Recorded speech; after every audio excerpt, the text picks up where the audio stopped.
विद्युत short circuit जोगु अग्निकांड। 3 बखरा घर आसबाबपत्र चाउल पोड़ी पाउंस हो जाइछि। खलिकोट ब्लॉक कमलापदर गाँवर स्वर्गत देवपाहन घरे निआं लगी जमापड़ी।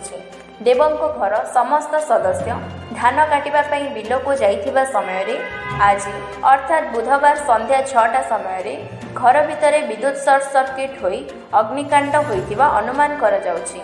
निआं जलिबार देखि साही पड़ोशी संगे संगे विद्युत विभाग को फोन करी विद्युत विच्छिन्न करने सह दमकल बाहिनी को जोगाजोग करथिले।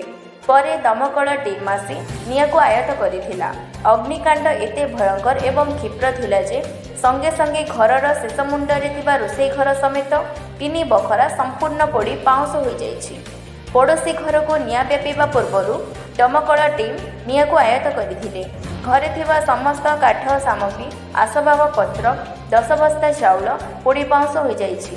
स्वर्गत देवपाहन घरे पत्नी सेवती पाहन, गोटे बोली पुओ जय पाहन दादन खटी जाइथिबा बेले सान झियो पद्मा, बोहू 2 जण नातुणी घरे रहिछथि। अन्यपटे वर्षक पई अमल करी रखिथिबा चाउल बस्ता संपूर्ण पोड़ी जाइथिबारु परिवार लोके किपरि चलिबे तांको परिवार को सरकार सहायता देबा पई ग्रामवासी निवेदन करिसथि। ब्यूरो रिपोर्ट, खलिकोट लोककथा।